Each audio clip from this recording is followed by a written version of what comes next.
Welcome to HTAS YouTube channel. இந்த சேனல்ல upload பண்ணிருக்க வீடியோ எல்லாம் உங்களுக்கு ஹெல்ப்ஃபுல்லா இருக்கும்னு நம்புறேன். உங்களுக்கு ஹெல்ப்ஃபுல்லா இருக்கிற பட்சத்துல உங்களால முடிஞ்ச அமௌண்ட்டை இந்த சேனல்ல மெம்பரா ஜாயின் பண்ணி சப்போர்ட் பண்ணுங்க. உங்களுடைய சப்போர்ட்னால மட்டும்தான் இந்த சேனல்ல இன்னும் நிறைய வீடியோஸ் அப்லோட் பண்றதுக்கும் வேகமா அப்லோட் பண்றதுக்கும் ஹெல்ப்ஃபுல்லா இருக்கும். மெம்பரா ஜாயின் பண்றதுக்கான லிங்க் டிஸ்கிரிப்ஷன்ல இருக்கு.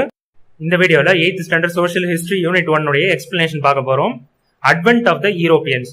அட்வென்ட்னா வருகை, வந்தாங்கன்னு அர்த்தம். யாருன்னா யூரோப்பியன்ஸ். யூரோப்ன்ற கான்டினென்ட், யூரோப்ன்றது ஐரோப்பிய கண்டம். அங்க உள்ள கண்ட்ரீஸ்லாம், அங்க இப்போ பிரிட்டிஷ் இருந்தாங்க, பிரான்ஸ் இருந்தாங்க, அவங்கள மாதிரியான கண்ட்ரீஸ்லாம் இந்தியாவுக்கு வருகை வந்தாங்க. ஸோ அதை பத்தின லெசன் தான் இது, advent of the Europeans. First introduction. Many of the foreign travellers, traders, missionaries and civil servants who came to India in the 18th and 19th centuries have left accounts of their experiences and their impressions of various parts of the country. So இது வந்து sentence தான் பெருசு, ரொம்ப simple. நிறைய பேர் வந்தாங்க. யார் யாரெல்லாம் வந்தாங்கன்னா ஃபாரின்ல இருந்து டிராவல் பண்ணி வந்தவங்க. ஸோ டிராவல் சும்மா சுத்தி பார்க்கலாம் வந்தவங்க, அவங்களாம் வந்து ஃபாரின் டிராவலர்ஸ். ட்ரேடர்ஸ்னா இந்தியா கூட வணிகம் பண்றதுக்காக வந்தவங்க, வியாபாரம் அதெல்லாம் பண்றதுக்காக வந்தவங்க. மிஷனரிஸ்னா அவங்களுடைய மதத்தை பத்தி போதனை பண்றதுக்காக வந்தவங்க. இப்போ ஃபார் எக்ஸாம்பிள் இங்கிலாந்துல இருந்து வந்தவங்கலாம் கிறிஸ்டியன் மதத்தை வந்து இங்க வந்து போதனை பண்ணாங்க, அவங்கள வந்து மிஷனரிஸ்ன்னு சொல்லுவாங்க. அண்ட் சிவில் சர்வன்ட்ஸ், கவர்மெண்ட்டுக்காக வேலை செய்யறவங்க.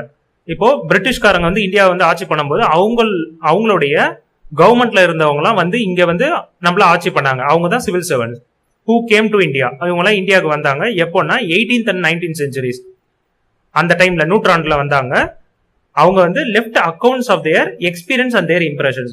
அவங்க தங்களுடைய அனுபவங்கள், எக்ஸ்பீரியன்ஸ்னா அனுபவங்கள், தங்களுடைய இம்ப்ரெஷன்ஸ்னா அவங்க ஒரு இடத்த பார்த்து, இந்தியாவில் இப்போ வேரியஸ் பார்ட்ஸ் ஆஃப் த கண்ட்ரினா இந்தியாவில் பல பகுதியில் அவங்க வேலை செஞ்சிருப்பாங்க. அங்க அவங்க என்ன ஃபீல் பண்ணாங்களோ, அந்த இடத்த பத்தி அவங்க என்ன புரிஞ்சுக்கிட்டாங்களோ, அதை பத்திலாம் அதனுடைய இம்ப்ரெஷன்ஸ்லாம் அவங்க வந்து சொன்னாங்க. அதை சொன்னதுதான் லெஃப்ட் அக்கௌண்ட்ஸ்னு கொடுத்துருக்காங்க. லெஃப்ட்னா கொடுத்துருக்காங்கன்னு அர்த்தம். அக்கௌண்ட்ஸ்னா அதை பத்தின விஷயங்கள்லாம் நமக்கு சொல்லி இருக்கிறாங்க. அவங்களுடைய அனுபவங்கள், அவங்க அந்த இடத்தெல்லாம் அவங்க அதை பத்தி என்ன புரிஞ்சுக்கிட்டாங்களோ அதை வந்து இம்ப்ரெஷன்ஸ் சொல்லுவோம். இதெல்லாம் நம்மளுக்கு சொல்லி இருக்காங்க. To know the events of modern period we have abundant sources at the international, national and regional level. So காலங்களை வந்து ஏன்ஷியன்ட், மீடியவல், மாடர்ன் பிரிப்பாங்க ஹிஸ்டரியில, வரலாறுல. ஸோ அதுல நடந்த நிகழ்வுகள்லாம், ஈவெண்ட்ஸ்லாம், நிகழ்வுகள்லாம் பத்தி தெரிஞ்சுக்கிறதுக்கு நமக்கு பல சோர்சஸ் இருக்கு. பல இன்ஃபர்மேஷன் வந்து நம்ம தெரிஞ்சுக்கிறதுக்கு நிறைய விதமான சோர்சஸ் இருக்கு. அபண்டன்ட்னா ரொம்ப அதிகமா இருக்கு. எந்தெந்த லெவல்ல எல்லாம் இருக்குன்னா இன்டர்நேஷனல். ஸோ இவங்கெல்லாம் வந்து இன்டர்நேஷனல், வெளிநாட்டுல இருந்து இந்தியாவுக்கு வந்து இந்தியாவை பத்தி நமக்கு சொல்லியிருக்காங்க, அவங்களாம் இன்டர்நேஷனல். நேஷனல்னா நாட்டுக்குள்ளாரே இருக்கிறவங்களே நாடை பத்தி எழுதியிருக்கிறாங்க. ரீஜனல்னா இப்போ நேஷனல்னா கண்ட்ரி ஃபுல்லா அர்த்தம். ரீஜனல்னா அதுல ஒரு ஸ்டேட்டா இருக்கலாம், இல்ல ஒரு பகுதியா இருக்கலாம். இப்போ ஃபார் எக்ஸாம்பிள் சவுத் இந்தியாவை பத்தி எழுதினாங்கன்னா அதை ரீஜனல் லெவல்னு சொல்லலாம். Sources of modern India. இப்போ மாடர்ன் இந்தியாவை பத்தி நம்ம தெரிஞ்சுக்கிறதுக்கு, இந்தியாவுடைய லேட்டஸ்ட் பீரியடை பத்தி நம்ம தெரிஞ்சுக்கிறதுக்கு நமக்கு என்னென்ன ஆதாரங்கள்லாம் இருக்கு. The sources for the history of modern India help us to know the political, socio economic and cultural developments in the country. First இந்த ஆதாரங்கள் மூலமா நம்ம என்னென்ன தெரிஞ்சுக்க முடியும்னா, ஹெல்ப்ஸ் அஸ் டு நோ, என்னென்ன தெரிஞ்சுக்க முடியும். பொலிட்டிக்கல், அந்த டைம்ல அரசாங்கம்லாம் எப்படி இருந்தது, எப்படிலாம் ஆட்சி பண்ணாங்க, அதை பத்தி தெரிஞ்சுக்கலாம். சோசியோ எக்கனாமிக், சோசியோனா சொசைட்டி சம்பந்தமா, சமூகம் சம்பந்தமா தெரிஞ்சுக்கலாம். எக்கனாமினா பொருளாதாரம் சம்பந்தமா. கல்ச்சுரல்னா கலாச்சாரம் சம்பந்தமா. இதெல்லாம் எப்படிலாம் டெவலப் ஆச்சு, எப்படிலாம் மாற்றம் அடைந்தது, அதை பத்தி நம்ம கண்ட்ரில என்னென்ன நடந்ததுன்னு நம்ம தெரிஞ்சுக்கலாம் இந்த ஆதாரங்கள் மூலமா. From the very beginning the Portuguese, the Dutch, the French, the Danes and the English recorded their official transactions in India on state papers. தொடக்கத்துல இருந்தே வெளிநாட்டுல இருந்து, அதாவது யூரோப்பியன்ஸ் வந்து இந்தியாவுக்கு வந்தாங்களோ, அவங்கள குறிப்பா இவங்களை பத்தி தான் நம்ம பார்க்க போறோம். போர்ச்சுகல் நாட்டை சேர்ந்தவங்கள போர்ச்சுகீஸ்னு சொல்லுவாங்க. டச், நெதர்லாந்து நாட்டை சேர்ந்தவங்க நெதர்லாண்டுன்னு சொல்லுவாங்க, ஹாலண்டுன்னு சொல்லுவாங்க, அவங்கள வந்து டச்சுன்னு சொல்லுவாங்க. பிரெஞ்சு நமக்கு தெரியும், பிரான்ஸ். டேன்ஸ்னா டேனிஷ், டென்மார்க் நாட்டை சேர்ந்தவங்க. இங்கிலீஷ்னா பிரிட்டிஷ்காரங்க. இவங்க எல்லாருமே தொடக்கத்துல இருந்தே அவங்க இங்க வந்து என்னென்னலாம் ஆட்சி பண்ணாங்களோ அது எல்லாத்தையுமே அபிஷியலா அவங்க வந்து ஸ்டேட் பேப்பர்ஸ்னா கவர்மெண்ட் ரெக்கார்ட்ல வந்து வச்சிருந்தாங்க, அதாவது அதை குறிச்சு வச்சிருந்தாங்க. Well preserved records are very valuable to know about their relations in India. அதெல்லாம் பத்திரப்படுத்தி வச்சிருந்தாங்க. வெல் பிரிசர்வ்னா நல்லா பாதுகாத்து வச்சிருந்தாங்க. அது வந்து ரொம்ப முக்கியமான விஷயம். வெரி வேல்யூபிள்னா ரொம்ப ரொம்ப முக்கியம். எதை பத்தி தெரிஞ்சுக்கிட்டேன்னா அவங்களுடைய ரிலேஷன்ஸ் இன் இந்தியா, அவங்க இந்தியா கூட என்ன ரிலேஷன் வச்சிருந்தாங்க, எப்படிலாம் ஆட்சி பண்ணாங்க, அதை பத்திலாம் நம்ம தெரிஞ்சுக்கிறதுக்கு அது உதவுச்சு. The archives at Lisbon, Goa, Pondicherry and Madras were literally, so இது வரைக்கும் என்னன்னு பார்க்கலாம். ஆர்கைவ்ஸ்னா ஸ்டோர் பண்ணி வைக்கிறதுன்னு அர்த்தம். எங்கெங்கெல்லாம் ஸ்டோர் பண்ணி வச்சிருக்காங்கன்னா அந்த காலத்து சம்பந்தமான அந்த டாக்குமெண்ட்ஸ், அது சம்பந்தமான விஷயங்கள் எல்லாத்தையுமே ஆர்கைவ்ஸ்ன்னு சொல்லுவோம். அதை எங்க ஸ்டோர் பண்ணி வச்சிருக்காங்கன்னா லிஸ்பான், இது வந்து போர்ச்சுகல்ல இருக்கிற இடம், இன்னைக்கு இருக்கிற இடம். கோவா இந்தியாவில் இருக்கிற இடம், பாண்டிச்சேரி இந்தியாவில் இருக்கிற இடம், மெட்ராஸ் நம்மளுக்கு தெரியும் இந்தியாவில் இருக்குது. ஸோ இந்த இடத்துலலாம் இந்த ஆர்கைவ்ஸ் அந்த காலத்துடைய விஷயங்கள்லாம் ஸ்டோர் பண்ணி வச்சிருக்காங்க. Where literally store houses of precious historical informations. ஏற்கனவே நம்ம பார்த்தோம்ல ஸ்டோர் ஹவுசஸ், அதை சேர்த்து பார்க்கணும். ஸ்டோர் ஹவுசஸ்னா அதை ஸ்டோர் பண்ணி வைக்கிறதுன்னு அர்த்தம். எதை ஸ்டோர் பண்ணியிருக்காங்க? ப்ரிஷியஸ், ரொம்ப விலை உயர்ந்த, அதாவது ரொம்ப முக்கியமான ஹிஸ்டாரிக்கல் இன்ஃபர்மேஷன், வரலாற்று இன்ஃபர்மேஷன்லாம் அங்கே ஸ்டோர் பண்ணி வச்சிருக்காங்க. இடங்கள்லாம் நம்ம பார்த்துட்டோம் ஏற்கனவே. All the sources must however be critically evaluated before they are used for historical writing. So இந்த ஆதாரங்கள்லாம் வச்சுதான் ஹிஸ்டரி, வரலாறு எப்படி இருந்ததுன்றதை எழுதுவாங்க. ஹிஸ்டாரிக்கல் ரைட்டிங் அதை பத்தி எழுதுவாங்க. ஆனா அதை பத்தி நம்ம அதனுடைய உண்மைத்தன்மையை புரிஞ்சுக்கணும். அதுதான் வந்து கிரிட்டிக்கலி எவாலுவேட்டட். அதுல சொல்லி இருக்கிறது கரெக்டா இருக்கா அப்படின்றத நிறைய ஆதாரங்களை வச்சு செக் பண்ணி பார்க்கணும். அதை செக் பண்ணிட்டு தான் எழுதுவாங்க அப்படின்றத இங்க சொல்லியிருக்காங்க. ஏன்னா சில விஷயம்லாம் எக்ஸ்ட்ராவா சொல்லியிருப்பாங்க அந்த காலத்துல. ஸோ அதெல்லாம் வந்து எடுத்துக்க மாட்டாங்க. அதுக்கு ஆதாரம் கரெக்டா இருந்தா தான் எடுத்துப்பாங்க. Next, kinds of sources. We can write history with the help of sources like written sources and material sources. நம்ம வரலாறு வந்து ரெண்டு விதமான சோர்சஸ் வந்து இங்க கொடுத்துருக்காங்க. ஒன்னு வந்து ரிட்டன் சோர்சஸ், எழுதப்பட்ட சோர்சஸ், அந்த ஆதாரங்கள் மூலமா பார்க்கலாம். இல்லனா மெட்டீரியல் சோர்சஸ்னா பொருட்களை வச்சு பார்க்கலாம். ஃபர்ஸ்ட் ரிட்டன் சோர்சஸ் பார்ப்போம். After the advent of the printing press, numerous books were published in different languages.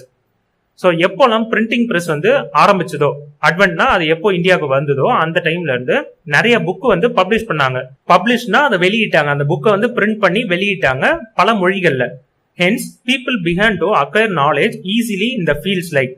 So இந்த புக்ஸ் மூலமா மக்கள்னால அறிவு அடைய முடிஞ்சது, நாலேஜ், அதை பத்தின விஷயங்கள்லாம் தெரிஞ்சுக்க முடிஞ்சது. எதை பத்திலாம்னா எந்தெந்த ஃபீல்டை பத்தி தெரிஞ்சுக்க முடிஞ்சதுன்னா ஆர்ட்னா கலை, லிட்ரேச்சர்னா இலக்கியம், ஹிஸ்டரினா வரலாறு, அண்ட் சயின்ஸ் அறிவியல். ஸோ இதை சம்பந்தமான நாலேஜ்லாம், அறிவெல்லாம் அவங்களால தெரிஞ்சுக்க முடிஞ்சது. The Europeans came to know about the immense wealth of India from the accounts of Marco Polo and similar sources. யூரோப்ல இருந்து வந்திருந்தாங்கல்ல, அவங்க இந்தியாவில் எவ்வளவு வளங்கள் இருக்கு, வெல்த் ஆஃப் இந்தியானா இந்தியாவுடைய வளங்கள், நிறைய பொக்கிஷம்லாம் இருக்கு அப்படின்றதெல்லாம் மார்க்கோ போலோன்றவர் இந்தியாவை பத்தி எழுதியிருந்தாரு. அந்த விஷயம் அந்த அக்கௌண்ட்ஸ்ல இருந்து அண்ட் சிமிலர் சோர்சஸ்னா அது போல மற்றவங்க எழுதியிருந்தாங்க. அதெல்லாம் வச்சு யூரோப்பியன்ஸ் வந்து இந்தியாவில் நிறைய வெல்த், வளம் இருக்கு அப்படின்றத அவங்க தெரிஞ்சுக்கிட்டாங்க. இம்மன்ஸ்னா ரொம்ப அதிகமான அர்த்தம். The wealth of India attracted Europeans to this country. So இது போல இந்தியாவில் நிறைய வளங்கள் இருக்குன்றது யூரோப்பியன்ஸ்க்கு தெரிய வந்ததுனால அது வந்து அவங்கள இந்தியாவுக்கு ஈர்த்துது. இந்தியாவுக்கு அவங்க வர ஆரம்பிச்சாங்க. இந்தியாவில இருந்து அந்த வெல்த்தை எடுக்கிறதுக்காக, அந்த வளங்கள்லாம் தாங்க எடுத்துட்டு போறதுக்காக இந்தியாவுக்கு வந்தாங்க. இந்த படத்துல இருக்கிறவர் தான் ஆனந்தரங்கம். இவரை பத்தி தான் அடுத்து பார்க்க போறோம். Anandarangam is a name to conjure with in the annals of Tamil history. So Anandarangam என்ற பெயர் நம்ம தமிழ்நாட்டுடைய, அதாவது தமிழுடைய ஹிஸ்டரியை பத்தி, வரலாறை பத்தி வருஷம், ஒவ்வொரு வருஷத்துல என்னென்ன நடந்தது அப்படின்றத நம்ம தெரிஞ்சுக்கணும்னா அது வந்து ஆனல்ஸ் சொல்லுவாங்க. வருஷம் என்னென்ன நடந்ததுன்னு சொல்றது தான் ஆனல்ஸ். அது போல தமிழுடைய ஹிஸ்டரியை வந்து நம்ம தெரிஞ்சுக்கணும்னா முதல்ல நமக்கு ஞாபகம் வர நேம் வந்து கஞ்சூர் வித்னா நமக்கு ஞாபகம் வர நேம் வந்து Anandarangam. He was a dubash. துபாஷ்னா டிரான்ஸ்லேட்டர்னு மீனிங். ஒரு மொழியில இருந்து இன்னொரு மொழிக்கு மொழிபெயர்ப்பறவங்க. அந்த மொழிபெயர்ப்பு பண்ணாரு. அவர் பேர் வந்து துபாஷ்னு சொல்லுவாங்க. அவரை in Pondicherry to assist French trade in India. இவர் வந்து பாண்டிச்சேரியில இருந்தாரு. யாருக்கு ஹெல்ப் பண்றதுக்காக இருந்தாருன்னா பிரான்ஸ்காரங்க இருக்கிறாங்கல்ல, அவங்க வந்து இந்தியா கூட ட்ரேடு பண்றதுக்கான ஹெல்ப் வந்து இவர் பண்ணாரு. He recorded the events that took place in French India. France ஆட்சி பண்ண இந்தியாவில் உள்ள இடங்கள்லாம் இருக்குல்ல, அந்த இடத்துல என்னென்ன நிகழ்வுகள்லாம் நடந்ததோ அதை வந்து இவர் ரெக்கார்ட் பண்ணி வச்சிருந்தார், அதாவது நோட் பண்ணி வச்சிருந்தார். His diaries contain the daily events from 1736 to 1760.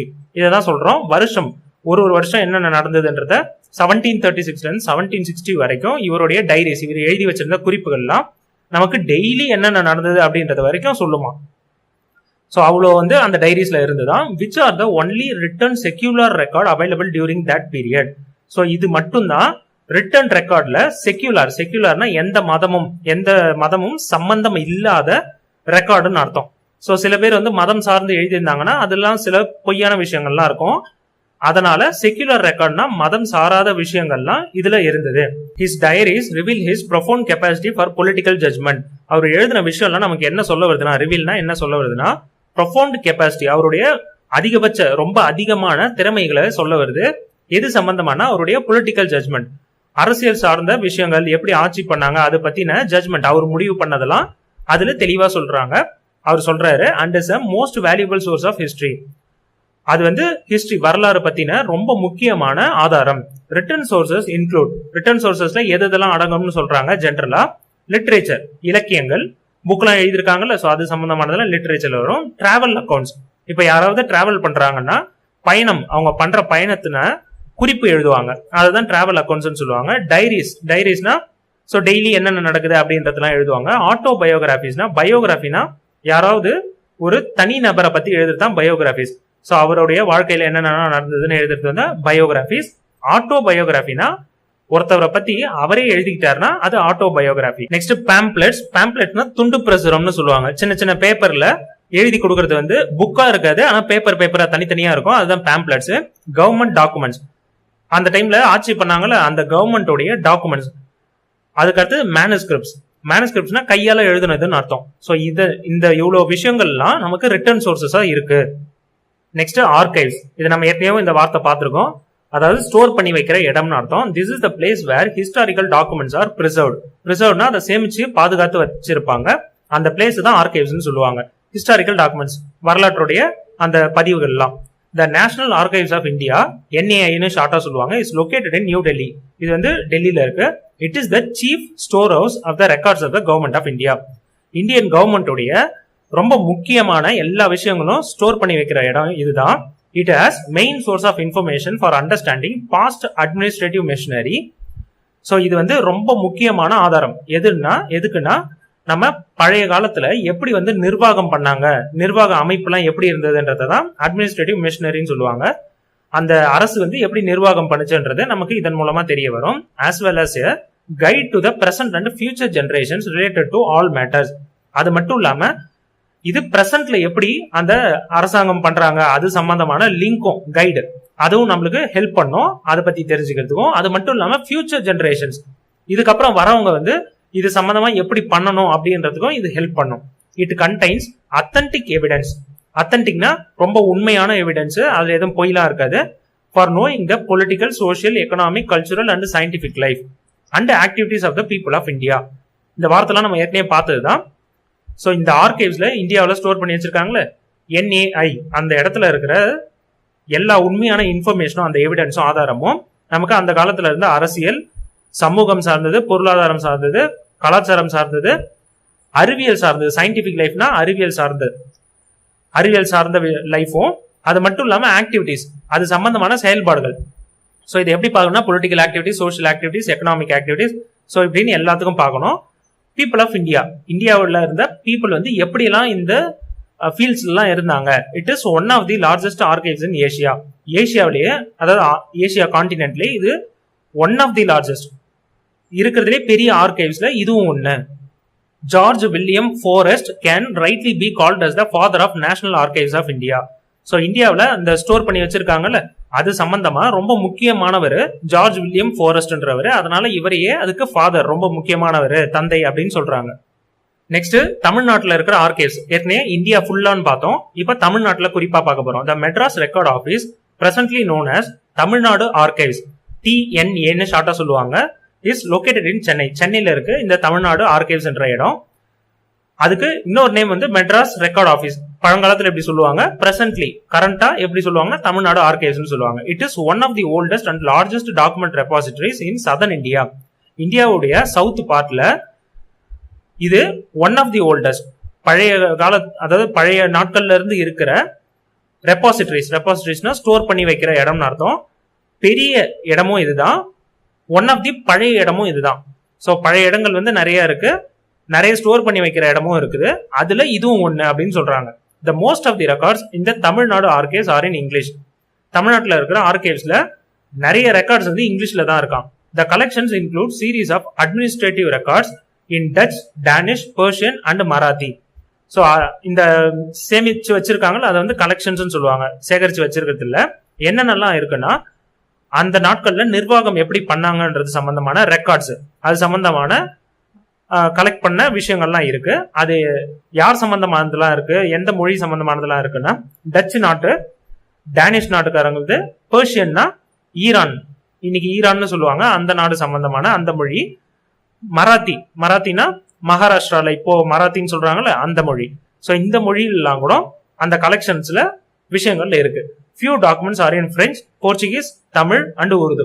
இது மட்டும் இல்லாம மற்ற மொழிகள் எது எதெல்லாம் பார்க்கலாம்னா பிரெஞ்சு மொழியில பார்க்கலாம் பிரான்ஸ்காரங்க, போர்ச்சுகல் நாட்டை சேர்ந்த மொழி, தமிழ், உருதுன்னு நமக்கு தெரியும். ஸோ இத்தனை மொழிகள் சம்பந்தமான கலெக்ஷன்ஸ் வந்து தமிழ்நாட்டில் இருக்கு. தமிழ்நாடு ஆர்கைவ்ஸ் உடைய போட்டோவும் கொடுத்துருக்காங்க சென்னையில இருக்கிறது. Tamil Nadu archives has 1642 volumes of Dutch records which relate to Cochin and Coromandel coast.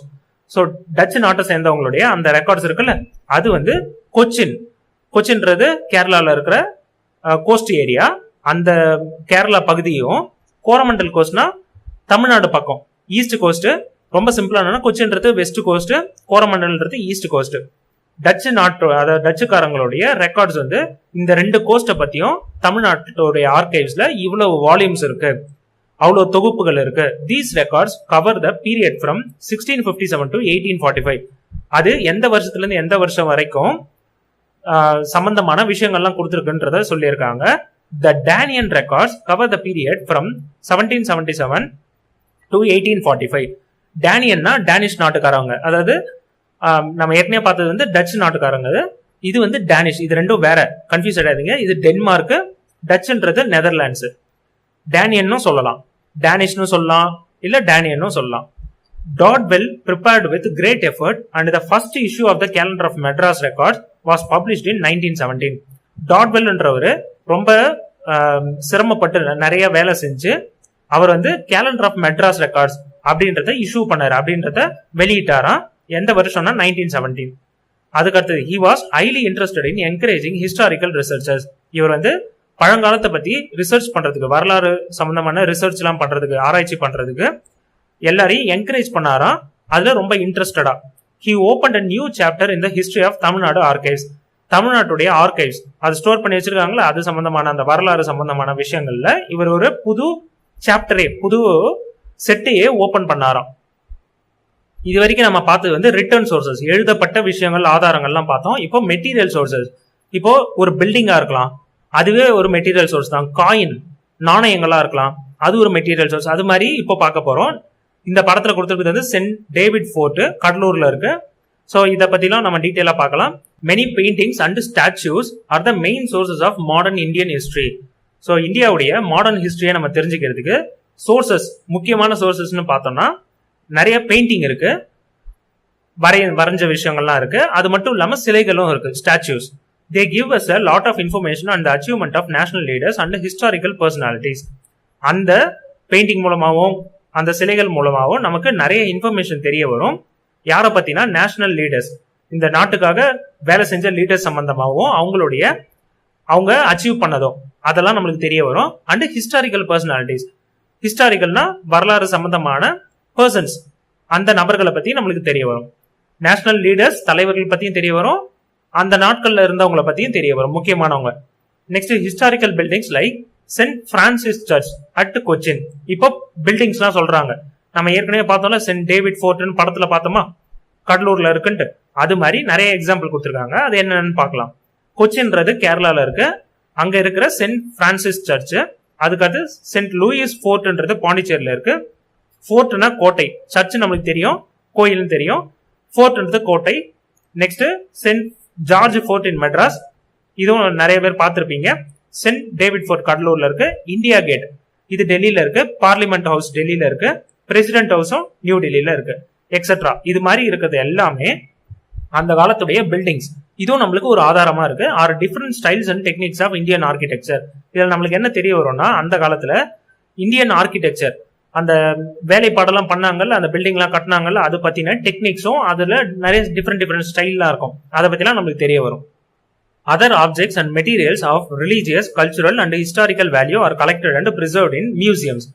So இதெல்லாம் பில்டிங். இது மட்டும் இல்லாம நிறைய பொருட்கள் எல்லாம் பழைய காலத்துல யூஸ் பண்ண அந்த ஆயுதங்களா இருக்கட்டும், இல்ல அந்த காலத்துல யூஸ் பண்ண நாணயங்கள் காயின்ஸா இருக்கட்டும், அது மாதிரியான பொருட்கள், அந்த ஆப்ஜெக்ட்ஸ் இல்ல அந்த மெட்டீரியல்ஸ், அந்த பொருட்கள்லாம் ரிலீஜியஸ் மதம் சார்ந்ததா இருக்கலாம், கல்ச்சுரல் கலாச்சாரம் சார்ந்ததா இருக்கலாம், ஹிஸ்டாரிக்கல் வேல்யூ பழங்காலத்துல அது முக்கியமா கருதப்பட்டதா இருக்கலாம். இதெல்லாம் வந்து கலெக்ட் பண்ணி பிரிசர்வ் பாதுகாக்கிறது வந்து எங்க பண்ணுவாங்கன்னா மியூசியம்ல பண்ணுவாங்க. மியூசியம்னா தமிழ்ல அருங்காட்சியம்னு சொல்லலாம். These museums help to preserve and promote our cultural heritage. நம்மளுடைய கலாச்சார பாரம்பரியம் அது சம்பந்தமான பொருட்கள் எல்லாத்தையும் நம்மளுக்கு பிரிசர்வ் பண்றது, அதை பாதுகாக்கிறதுக்கும் அதை ப்ரொமோட் பண்றது, அதை ஊக்குவிக்கிறதுக்கும் நமக்கு இந்த மியூசியம்ஸ் அருங்காட்சியகங்கள்லாம் நம்மளுக்கு ஹெல்ப்ஃபுல்லா இருக்கு. The National Museum in Delhi is the largest museum in India, which was established in 1949. National மியூசியம்ன்றது டெல்லியில இருக்கு. இதுதான் ரொம்ப லார்ஜஸ்ட் பெரிய மியூசியம் இந்தியால. இது வந்து 1947ல எஸ்டாப்ளிஷ் பண்ணாங்க, ஆரம்பிச்சாங்க, துவங்கினாங்க. இப்போ நம்ம ஏற்கனவே பார்த்தோம்ல நேஷனல் ஆர்கைவ்ஸ் ஆஃப் இந்தியா, அது வந்து என்னன்னா எழுதப்பட்ட விஷயங்கள்லாம் ஸ்டோர் பண்ணி வச்சிருக்கிறது, டாக்குமெண்ட்ஸ் மாதிரி ஸ்டோர் பண்ணி வச்சிருப்பாங்க. மியூசியம்னா அங்க பொருட்கள் மாதிரி ஸ்டோர் பண்ணி வச்சிருப்பாங்க. இதுதான் வித்தியாசம், மெயினான வித்தியாசம். Next, coins are a good source to know about administrative history. Coins வந்து ரொம்ப முக்கியமான சோர்ஸ், இம்பார்ட்டன்ட் சோர்ஸ். எதுக்குன்னா அந்த காலத்துல நிர்வாகம் எப்படி பண்ணாங்க அதை பத்தி நம்மளுக்கு தெரிஞ்சுக்கிறதுக்கு. The first coinage in modern India under the crown was issued in 1862. 1862 வருஷத்துல முதல் காயின் மாடர்ன் இந்தியாவில அண்டர் த கிரவுன்னா பிரிட்டிஷ் ஆட்சி பண்ணாங்கல்ல, அவங்களுடைய அந்த கிங் குயின்லாம் ஆட்சி பண்ணாங்கல்ல, அவங்களுடைய தலைமையில இந்த காயின் வந்து வெளியிட்டாங்க. Edward VII ascended after Queen Victoria and the coins issued by him bore his model. Edward செவன்ன்றவர் ஒரு கிங், அவர் வந்து குயின் விக்டோரியாவுக்கு அடுத்தது அசன்னா அந்த பதவிக்கு வந்தாரு, அந்த கிங் பதவிக்கு வந்தாரு. குயின், இந்த குயினுக்கு அடுத்தது வந்த பிறகு அவரு காயின்ஸ்லாம் இஷ்யூ பண்ணாரு, காயின்ஸ்லாம் வெளியிட்டாரு. அவருடைய மாடல் படி, போர் ஹிஸ் மாடல்னா பியர்னு அர்த்தம், பியருடைய பாஸ்ட் இது. அவருடைய ஐடியா படி, அவருடைய மாடல் படி இந்த காயின்ஸ்லாம் இஷ்யூ பண்ணாங்க. The Reserve Bank of India was formally set up in 1935. So reserve bank நம்ம இப்ப சொல்றோம்ல ஆர்பிஐன்னு சொல்லுவாங்க, அது வந்து ஃபார்மலா அபிஷியலா எப்ப செட் பண்ணாங்கன்னா 1935ல. And was empowered to issue Government of India notes. Government of இந்தியாவுடைய நோட்ஸ், இந்த நோட்லாம் இருக்குல்ல 5 ரூபா 10 ரூபா அது மாதிரி பேப்பரா இருக்குல்ல, அதுதான் நோட்ஸ்ன்னு சொல்லுவோம். காயின் கிடையாது, நோட்ஸ். ஸோ அதை தான் மெயினா இங்க சொல்றாங்க. அந்த நோட்ஸை வந்து இஷ்யூ பண்றதுக்கு, அதை வெளியிடுறதுக்கு இவங்களுக்கு தான் பவர் கொடுத்தாங்க. வாஸ் எம்பவர்ட்னா இவங்களுக்கு தான் பவர் கொடுக்கப்பட்டது. The first paper currency issued by RBI in January 1938 was 5 rupee notes bearing the portrait of King George VI. So முத பேப்பர் கரன்சி இஷ்யூ பண்ணது RBI எப்பன்னா ஜனவரி 1938ல. அது வந்து 5 ரூபி நோட்டு தான் ஃபர்ஸ்ட் வெளியிட்டாங்க. அதுல யாருடைய உருவப்படம், போர்ட்ரேட்னா உருவப்படம் இருந்ததுன்னா கிங் ஜார்ஜ் 6 உடைய உருவப்படம் அதுல இருந்தது. போர்ட்ரேட்னா ரொம்ப சிம்பிள். இப்போ இருக்கிற நோட்ல எல்லாம் பார்த்தோம்னா நம்ம காந்தி அவருடைய போட்டோ இருக்கும், அதே போல உருவப்படம் இருக்கும். அந்த காலத்துல ஃபர்ஸ்ட் 5 ரூபி நோட் வரும்போது கிங் ஜார்ஜ் 6 அவருடைய உருவப்படம் அதுல இருந்தது. இவ்வளவுதான். Next, in 1690 Fort St. David was built by the British in Cuddalore. So நம்ம ஏற்கனவே Fort St. David அந்த படம் பார்த்தோம்ல, பிக்சர் பார்த்தோமா, அது வந்து யாரு பில்ட் பண்ணாங்கன்னா, யார் வந்து கட்டினாங்கன்னா பிரிட்டிஷ்காரங்க கடலூர்ல 1690 வருஷத்துல கட்டினாங்க. இதோட இந்த வீடியோ முடிஞ்சிருச்சு. அடுத்தடுத்த பார்ட்ல இந்த லெசனுடைய நெக்ஸ்ட் வீடியோ எல்லாம் பார்க்கலாம். இந்த வீடியோ உங்களுக்கு பிடிச்சிருந்தா மறக்காம லைக் பண்ணுங்க, உங்க ஃப்ரெண்ட்ஸ் கூடயும் ஷேர் பண்ணிக்கோங்க. இந்த மாதிரி யூஸ்ஃபுல்லான வீடியோஸ் உங்களுக்கு நோட்டிபிகேஷனா கிடைக்கிறதுக்கு இந்த சேனலை மறக்காம சப்ஸ்கிரைப் பண்ணிக்கோங்க. இந்த சேனல் பத்தின அப்டேட்ஸ் கிடைக்கிறதுக்கும் டெலிகிராம் சேனல்ல ஜாயின் பண்ணிக்கோங்க. அதனுடைய லிங்க் வந்து நான் டிஸ்கிரிப்ஷன்ல கொடுத்துருக்கேன். தேங்க்ஸ் ஃபார் வாட்சிங்.